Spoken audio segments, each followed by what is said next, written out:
I, 32M, need to give some background here. I lost my daughter Amelia to leukemia when she was 15, about 5 years ago. The battle was brutal, 2 years of watching my bright, beautiful girl fade away. During her final months, Amelia talked about wanting to help other kids with cancer. She'd made friends in the hospital and saw how many families struggled with medical bills, let alone thinking about college.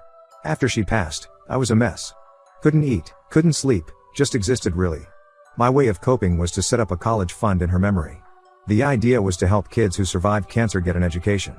I dumped most of my savings into it, about $100,000 from Amelia's original college fund, her life insurance, and my savings. I kept adding $1,000 monthly for my salary as an IT manager. 2 years after Amelia died, I met Tiffany, 30F, through mutual friends. She was different from anyone I'd dated since losing Amelia.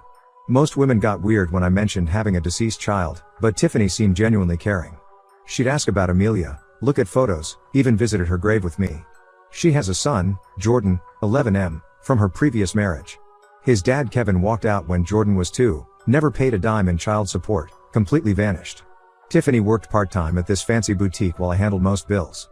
We merged finances after marriage except for Amelia's memorial fund. I was clear about that from day one, that money was sacred, meant to honor Amelia's wish to help others. Tiffany said she understood, even suggested we could add to it together. Jordan's a good kid, quiet and bookish like Amelia was. Maybe that's partly why I connected with him. I tried stepping up as a stepdad, helped with homework, taught him to ride a bike, went to his school events. His dad's abandonment left some scars, but we were working through it. Or so I thought. Everything seemed fine until about 6 months ago. I started noticing small changes in Tiffany. Whenever I'd mention Amelia's fund or talk about the scholarship committee, she'd get twitchy, find reasons to leave the room. She bought a lot of new stuff but always had excuses, sales, work bonuses, her sister's hand-me-downs. I didn't question it much because I trusted her. Then last week, I got this call from our bank about suspicious activity on Amelia's memorial account. Someone had changed the notification settings, but a new system update restored them. When I logged in, I felt like I'd been punched in the gut. Over $40,000 was gone, siphoned out over the past year. I dug through the transactions and felt sick. $3,000 at Nordstrom. $2,000 at Sephora. A family trip to Disney World that I thought Tiffany's parents had paid for as Jordan's birthday gift. Spa weekends. Designer clothes. All this time, they were spending Amelia's fund like a personal shopping account. I confronted Tiffany that night after Jordan went to bed. I laid out the bank statements and waited for an explanation. She broke down immediately, crying about how Jordan felt overshadowed by Amelia's memory. Said he needed to feel special too, deserved nice things.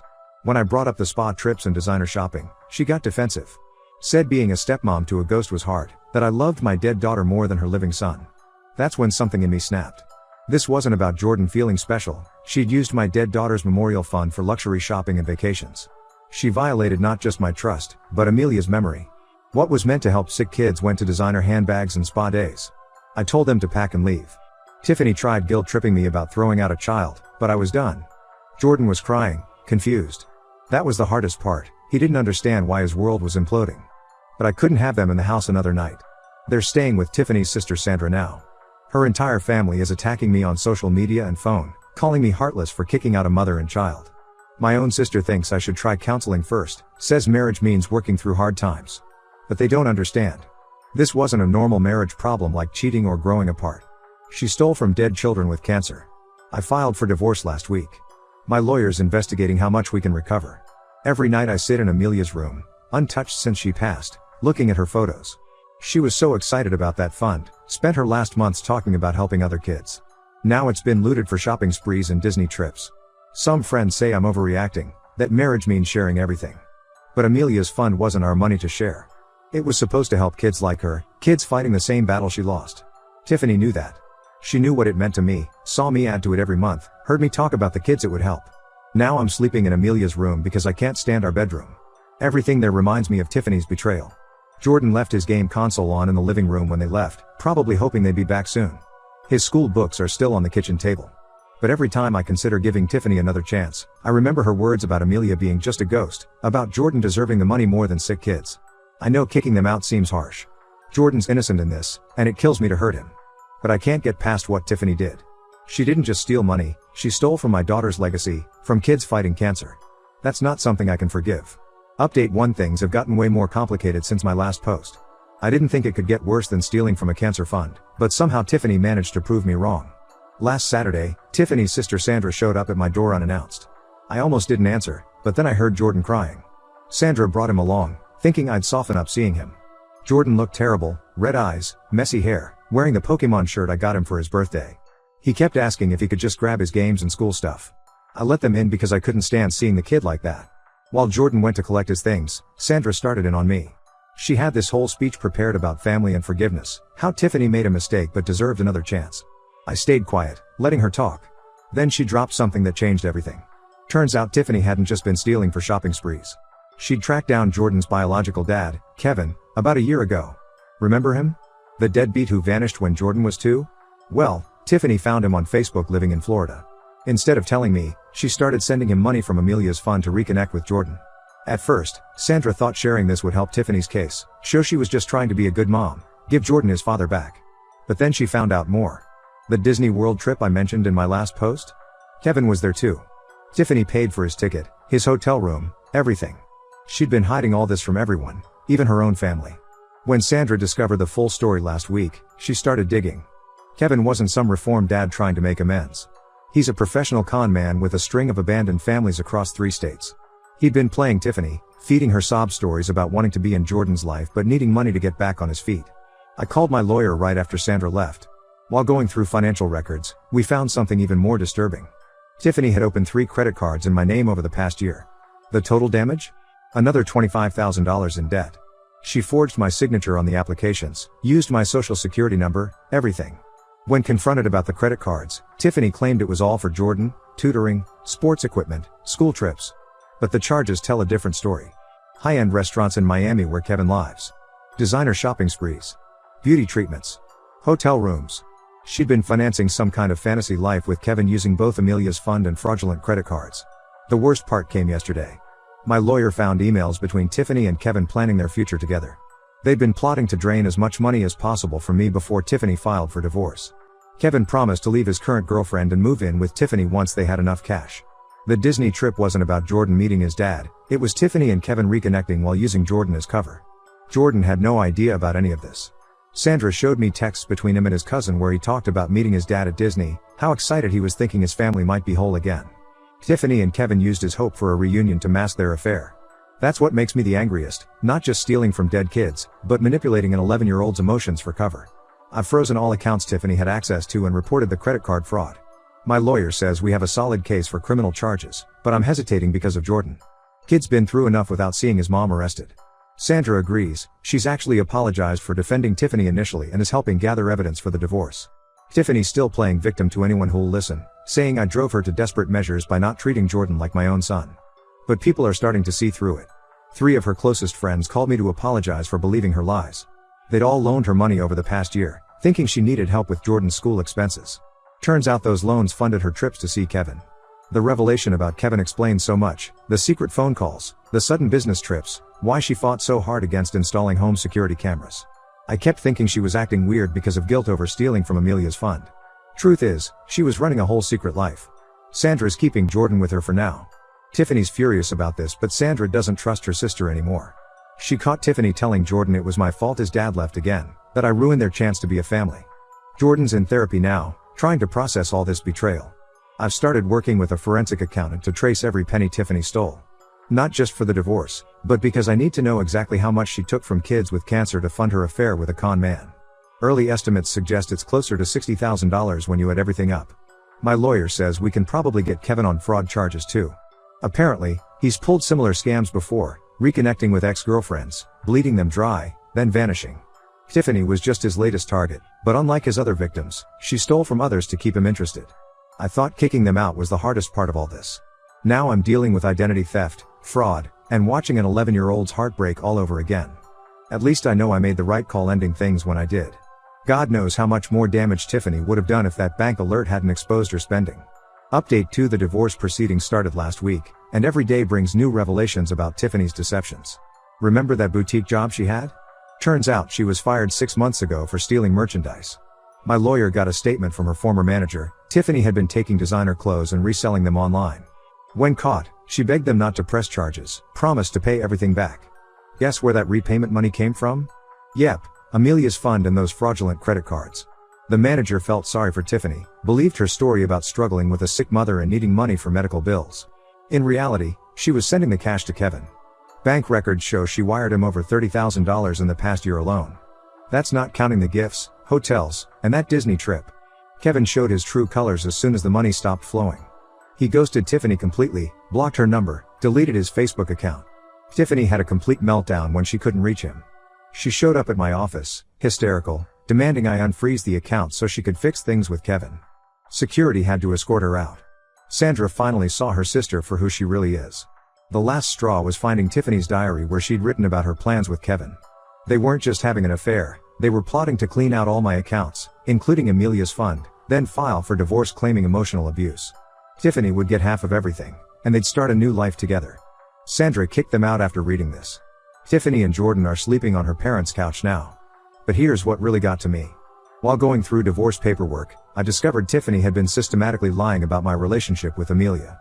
She told everyone, including Jordan, that Amelia was my stepdaughter, not my biological child. She downplayed our relationship to justify using the memorial fund. After all, in her twisted logic, if Amelia wasn't really my daughter, why should her fund matter more than Jordan's needs? She even told Jordan that Amelia's fund should rightfully be his college money since he's the real child in my life now. No wonder the poor kid felt conflicted about the Disney trip. Tiffany convinced him he deserved that money more than some random sick kids he'd never met. The scholarship committee that oversees Amelia's fund is devastated. We had promised support to 3 kids starting college next fall. Now I'm scrambling to replace the stolen money so these kids don't lose their chance at education. 2 of my friends from work started a fundraiser to help. I broke down when I saw that. Tiffany's parents finally learned the whole truth yesterday. They came to see me, horrified by what their daughter had done. Her mom cried when I showed her Amelia's last journal entry about wanting to help other sick kids. They offered to sell their vacation home to repay the fund, but I couldn't accept that. This mess is Tiffany's responsibility, not theirs. Jordan's struggling to process everything. His school counselor called. He's having trouble concentrating, barely talks to other kids. Finding out your mom stole from sick children to finance a fake reunion with your con man dad. That's heavy stuff for an 11-year-old. His grandparents are looking into specialized therapy for him. The police want to press charges for the credit card fraud and theft. They've dealt with Kevin before, turns out he's wanted in 2 states for similar scams. Tiffany's looking at serious consequences, but she's still playing victim.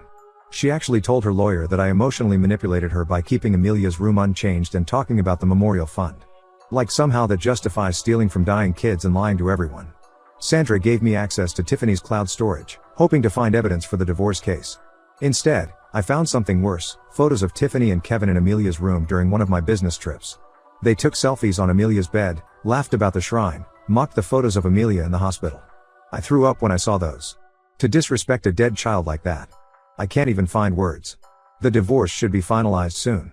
Tiffany's lawyer quit after seeing the evidence against her, told her to take whatever deal she's offered. But I'm not feeling vindicated or relieved. Just tired. Tired of discovering new betrayals, tired of watching Jordan suffer for his mother's choices, tired of fighting to protect Amelia's memory. At least now everyone knows the truth. No more accusations about me being heartless or overreacting.